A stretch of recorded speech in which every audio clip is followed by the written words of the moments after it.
बिस्मिल्लाहिर्रहमानिर्रहीम। अस्सलाम वालेकुम। आज मैं आपके साथ शेयर करूंगी बहुत ही बेहतरीन किस्म की दो तरह की चटनियाँ, जिसमें एक तो है हरी चटनी और दूसरी है इमली की खट्टी मीठी चटनी, जो कि हर तरह के फ्राई आइटम हो गए, हर तरह की चना चाट हो गई और इसके अलावा गोलगप्पे हो गए। बहुत एक वैरायटी है जिसके साथ ये चटनियाँ इस्तेमाल होती हैं। तो बहुत आसान सी रेसिपीज़ हैं लेकिन बहुत ही कारआमद है। रमज़ान के लिए स्पेशल जो है ना ये रेसिपीज़ हैं। तो चलिए शुरू करते हैं। यहाँ पे सबसे पहले मैं बनाऊंगी हरी चटनी। हरी चटनी के लिए मैंने सबसे पहले ले लिया एक अदद ब्लेंडर और उसमें डाल दूंगी 2 कप भर के पुदीने के पत्ते। पुदीने को धो के अच्छी तरह से मैंने इसके डंडल उतार लिए हैं। ये सबसे पहले मैंने इसमें डाल देना है और उसके बाद यहाँ पे तकरीबन 2 कप के करीबी मेरे पास है हरा धनिया। इसको भी मैंने अच्छी तरह से काट के तो धो के डाल दिया है और 3 से 4 लहसुन के जवे, 10 से 15 हरी मिर्चें कटी हुई। अगर आप स्पाइसी ज़्यादा पसंद करते हैं तो आप ज़्यादा इसमें डाल लीजिएगा। और साथ ही यहाँ पे 1 चाय का चम्मच मैंने ज़ीरा डाल लिया है और आधा चाय का चम्मच यहाँ पे नमक डाल दिया। और लास्ट में मैंने डाला था एक बड़े लीमू का रस, 3 से 4 खाने के चम्मच लीमू के रस। लेकिन आपको मैं दिखा नहीं सकी, लीमू के रस से चटनी का कलर नहीं ख़राब होता, तो ये आप ऑप्शनल अगर आप डालना चाहें तो डाल सकते हैं, लेकिन मैंने डाला था यहाँ पे। और थोड़ा सा पानी डाल के तो इसको स्मूथ सा हमने इसका बैटर तैयार कर लेना है।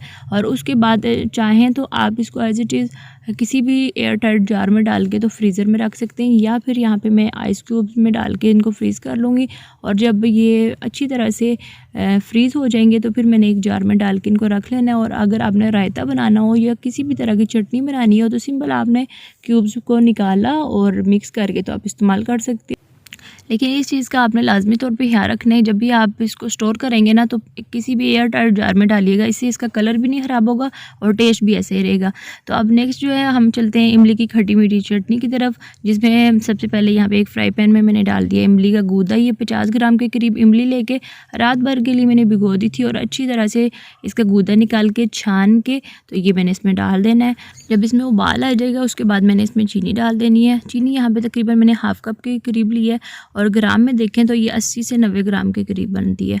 तो चीनी डाल के हमने थोड़ी देर के लिए इसको पकाना है। जब इसमें उबाल आ जाएगा तो उसके बाद फिर हमने इसमें कुछ ड्राई स्पाइसेस डालने हैं। यहाँ पे चटनी जो है ये इसमें उबाल आ चुका है, तो 1/4 चम्मच चाय का ये मैंने डाल दिया सुरख में रेगुलर नमक, 1/4 चाय का चम्मच काला नमक, ये भी मैं इसमें डाल दूँगी 1/4 चाय का चम्मच।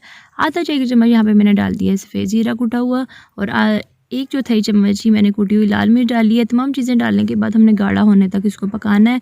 और यहाँ पे हमारी जो चटनी है ये बहुत अच्छे से गाढ़ी हो चुकी है। साथ ही मैं इसमें 1 चाय का चम्मच डाल दूँगी चार मगज़, इसमें सिर्फ एक टेस्ट लाने के लिए। ये ऑप्शनल है, अगर आप डालना चाहें तो डाल लें, नहीं तो आप इसको स्किप कर दें। और यहाँ पे मैंने चूल्हे को बंद कर देना है। इसका ठंडा होने के बाद इसको एक अदद सर्विंग बाउल में मैं निकाल लूँगी, और क्योंकि ठंडा होने के बाद भी इसने गाढ़ा होना है तो बहुत ज़्यादा हमने इसको गाढ़ा नहीं करना। और ये आप देख सकते हैं ठंडा होने के बाद काफ़ी ज़्यादा हमारी जो चटनी है ना ये गाढ़ी हो चुकी है बहुत। और इसका कलर जो है ना ये भी आप देख सकते हैं बहुत अच्छा आया और टेस्ट में तो ये बहुत ही मज़े की बनी थी। तो घर में जो चीज़ बनती है उसका तो एक तो फ़ायदा हो जाता है क्योंकि घर में बना रहे होते हैं साफ़ सुथरे माहौल में, और दूसरा ये होता है कि बजट में रह के चीज़ बनाई जाती है। तो रमज़ान से पहले ये रेसिपीज़ जो है ना ये आप दोनों तरह की चटनियाँ बना के तो फ्रीज़ कर सकते हैं। इससे क्या होगा कि आपका महीना आराम से गुजर जाएगा। तो इसके साथ ही मैं आपसे इजाज़त चाहती हूँ। जाने से पहले हमेशा की तरह एक छोटी सी रिक्वेस्ट कि मेरे चैनल पर अगर फर्स्ट टाइम आए हैं तो इस वीडियो को प्लीज़ लाइक और शेयर करना मत भूलिएगा, और चैनल को सब्सक्राइब करके बेल आइकन को ज़रूर प्रेस करिएगा। इससे मेरी तमाम वीडियो की जो अपडेट्स हैं वो आपको टाइम टू टाइम मिलती रहेंगी। तो उम्मीद करती हूँ कि रेसिपी आपको पसंद आई होगी। मिलते हैं फिर किसी और नई मज़ेदार सी वीडियो के साथ। अल्लाह हाफिज़, फ़ी अमान अल्लाह।